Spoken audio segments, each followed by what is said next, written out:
Baik, kali ini saya akan menjelaskan materi terakhir yang biasanya kita sebut sebagai integer linear programming gitu ya. Jadi ini materi terakhir berkaitan dengan integer linear programming ya. Kalau yang di pertemuan-pertemuan sebelumnya kalian hanya mengenal tentang linear programming, nah hari ini saya akan membahas tentang integer. Oke. Nah, masalah optimisasi gitu ya, model optimisasi itu sebenarnya punya banyak case gitu ya. Untuk level S1 kita bicaranya hanya sekedar linear programming. Biasanya kalau kalian nanti akan S2 gitu ya, atau sebenarnya di S1 pun memungkinkan sekali kalian belajar tentang non-linear programming ya. Ini non-linear programming. Oke. Kalau yang kemarin kita sering lihatnya adalah linear programming. Gitu ya. Oke. Nah, karena di permasalahan real, in case real itu nggak semuanya bicara tentang linear ya. Kemarin kalian sudah tahu yang dimaksud dengan linear syaratnya apa aja. Ada 4 itu, ada additivity, gitu kan? Kemudian deterministik. Nah, dan lain-lain gitu ya, ada 4 itu ya. Nah, kalau di real case itu nggak semuanya bicara tentang linear gitu. Kita bisa jadi bukan additivity di situ ya. Additivity itu atau linear itu biasanya begini, Y sama dengan X plus A. Atau Y sama dengan 2X1 plus 3X2. Variabelnya selalu bicara tentang additivity dan istilahnya penambahan atau linear ya. Jadi ini nilainya ada di atas semua. Additivity kan penambahan di sini. Nah, bisa jadi in case real itu nggak mesti linear. Contoh, kalau saya mau menghitung tentang rasio ketertarikan atau attractiveness suatu lokasi. Kalau kemarin kan bicaranya di sini adalah product mix ya. Oke, produk mix itu berarti jumlah antara produk 1 ditambah produk 2 ditambah produk 3 itu berapa kan gitu ya. Nah, sekarang kalau saya bicara tentang rasio ketertarikan suatu lokasi, saya pasti akan bandingkan antara jarak dan level attractiveness-nya. Ya enggak? Kalau sekarang level attractiveness ini sebagai variabel keputusan, maka hukum matematis yang berlaku apa? Pembagian ya. Jadi Y sama dengan D per A1 ditambah D2 per A2.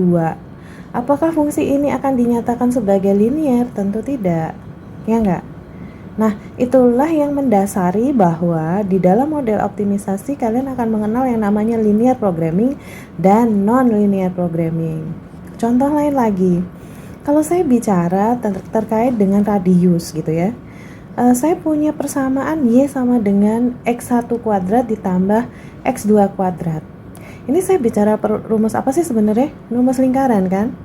Oke, kalau rumus lingkaran kita bicara tentang rumus radius gitu ya. Misal saya punya begini, kemudian titik saya di sini. Nah, ini radius saya. Berarti persamaan ini pasti bicara tentang Y sama dengan R1 kuadrat ditambah R2 kuadrat gitu ya. Atau yang saya jelaskan di sini Y sama dengan X1 kuadrat ditambah X2 kuadrat. Ini nggak bisa lagi linear, ini non linear ya. Ini tidak linear ya. Ini harusnya non linear. Ini juga nggak bisa mencerminkan dia linear, tapi non linear. Ya. Jadi ketika kalian punya fungsi yang polinomial ya, pangkat itu kan polinomial, itu kita nggak bisa lagi bicara tentang linearitas ya. Dan fenomena di lapangan, fenomena di in case real, nggak hanya serta-merta kita bicara tentang product mix, nggak begini doang gitu. Permasalahan di luar akan sangat kompleks. Nah, itulah sebabnya nanti dari optimisasi ini kalian akan mengenal yang namanya pemodelan sistem. Ya.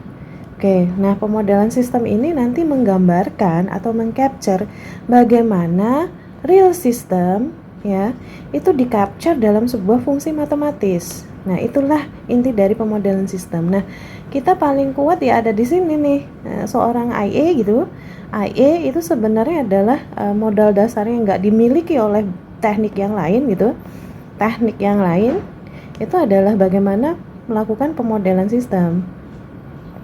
Ya, pemodelan sistem itu bisa jadi dia merumuskan sebuah fungsi fx gitu. Nah, fungsinya ini yang perlu kita tanyakan dari real system apa gitu. Ya, ini mungkin ketika kalian nanti sudah di semester 5 ada mata kuliah pemodelan sistem. Kita kembali lagi ke sini ya. Jadi saya akan bicara sekarang, ini hanya wawasan kalian bagaimana model optimisasi ada dua, satu LP dan satunya adalah NLP. Nah, sekarang berkaitan dengan materi hari ini itu adalah integer. Oke.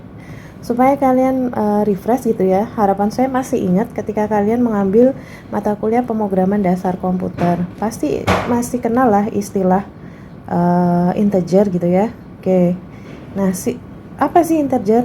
Jadi kalau di bahasanya matematis gitu ya. Fungsi fx matematis yang namanya variabel keputusan itu dibagi menjadi dua. Yang satunya namanya integer. Integer tuh hanya ada apa? 1 dan 0 atau bilangannya adalah bulat. Yang ini continue. Nah, continue tuh yang gimana? Ini boleh desimal ya.